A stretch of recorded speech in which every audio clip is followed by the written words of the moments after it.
أعوذ بالله من الشيطان الرجيم بسم الله الرحمن الرحيم الصلاة والسلام عليك يا سيدي يا رسول الله وعلى آلك وأصحابك يا حبيب الله.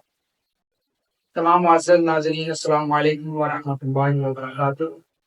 ناظرین گزشتہ ویڈیو میں ہم نے اللہ جل شانہ کی پاک بلند ذات سے حوالہ سے بولے جانے والے کچھ فریہ الفاظ کی وضاحت کی تھی. انشاءاللہ عز و جل آج ہم اس موضوع پر مزید گفتگو کریں گے. آج کی گفتگو کا عنوان دو موضوعات پر ہے. ایک تو بچوں کو کس طرح ہم اللہ عز و جل کی پہچان کروائیں، اور دوسرا گونگے حضرات جو بولنے کی سبق نہیں رکھتے، یعنی جو بولنے کے قابل نہیں ہوتے، جنہیں ہم گونگا بولتے ہیں کہ گونگے حضرات، ان کو کس طرح اللہ عز و جل کی پہچان کروائی جائے. تو اس حوالہ سے حضرت علامہ مولانا مفتی محمد امجد علی اعظمی رحمۃ اللہ تعالی علیہ فرماتے ہیں کہ بچوں کو اللہ عز و جل پہچان یعنی اللہ کہنا کیسے سکھائیں. تو فرماتے ہیں کہ بچے کو اشارہ مت سکھائیں، یعنی بچے کو اشارے کے ساتھ مت سمجھائیں، جس طرح ہمارے معاشرے میں یہ عموماً ہوتا ہے. وہ فرماتے ہیں کہ جو ہی بچہ بولنے کے لائق ہو، سب سے پہلے اس کی زبان سے لفظ اللہ نکلوائیں. یعنی جب بچہ بولنے کے قابل ہو تو اس سے لفظ اللہ بلوائیں، اسے اللہ عز و جل کا پاک نام بولنا سکھائیں. پھر فرماتے ہیں کہ اس کے بعد لا الہ الا اللہ محمد رسول اللہ صلی اللہ تعالی علیہ وسلم کہنا سکھائیں. نیز اس کو یہ کہنا بھی سکھائیں کہ اللہ ہماری جان سے بھی قریب ہے. یعنی بچے کو اس طرح سکھانا چاہیے کہ پہلے اسے لفظ اللہ بولنا سکھائیں، پھر اسے کلمہ طیبہ کی پہچان کروائیں، کلمہ طیبہ بولنا سکھائیں، پھر اسے یہ چیز بتائیں کہ اللہ عز و جل ہماری جان سے بھی زیادہ قریب ہے. اس حوالہ سے پارہ 26 سورہ خوف آیت نمبر 16 میں اللہ عز و جل ارشاد فرماتا ہے وَنَحْنُ أَقْرَبُ إِلَيْهِ مِنْ حَبْلِ الْوَرِيدِ. ترجمہ کنز ایمان، اور ہم دل کی رگ سے بھی اس سے زیادہ قریب ہیں. یعنی یہاں اللہ عز و جل فرما رہا ہے کہ ہم دل کی رگ سے بھی اس سے زیادہ قریب ہیں. یعنی جو بندے کے اندر دل کی رگ ہے، وہ اس کی مثال اس وجہ سے دی گئی ہے کہ یہ انسان کے قریب تر بھی نہیں بلکہ انسان کے اندر موجود ہے. تو اس حوالہ سے فرمایا کہ اللہ عز و جل اتنے اس رگ سے بھی زیادہ قریب ہے.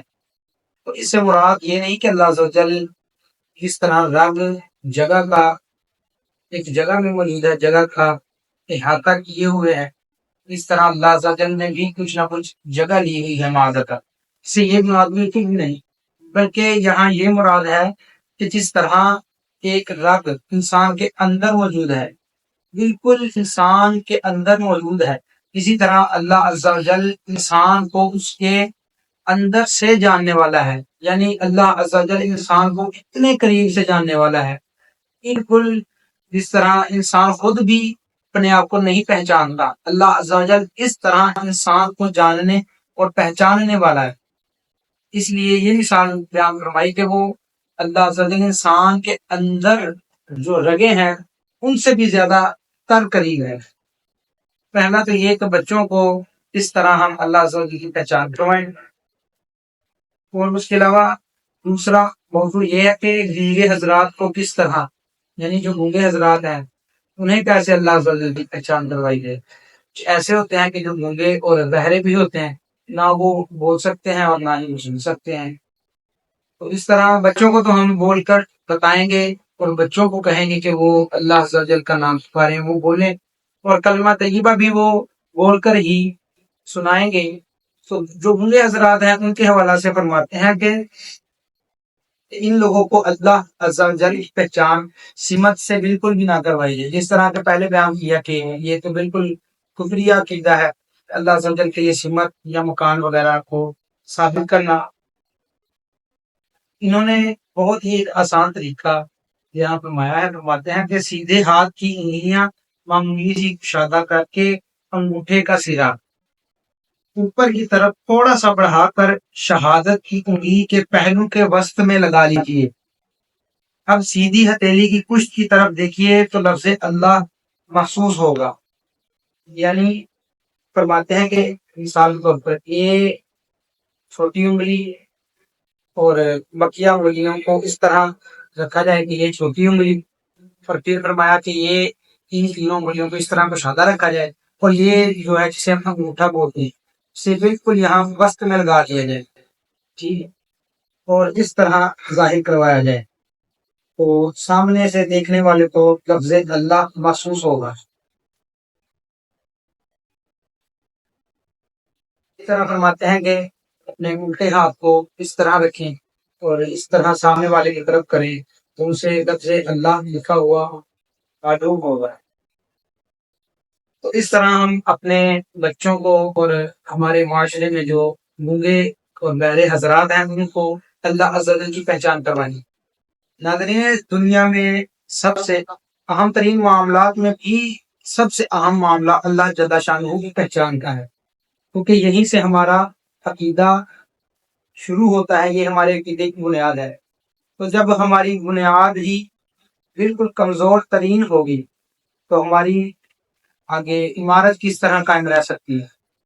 اللہ عز و جل کے حوالہ سے جو خفیہ نظریات جو ہمارے معاشرے میں عام ہیں، ہمیں ان عقائد کو ختم کرنا ہے۔ اللہ عز و جل سے دعا کہ اللہ عز و جل ہمیں اس پر عمل کرنے کی توفیق عطا فرمائے۔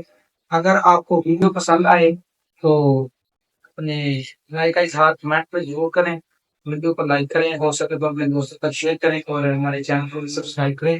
انشاءاللہ عز و جل ہم اچھی معلومات کے ساتھ حاضر ہوتے رہیں گے کسی اور نئی ویڈیو میں۔ تب تک کے لیے اجازت دیں۔ السلام علیکم ورحمۃ اللہ وبرکاتہ۔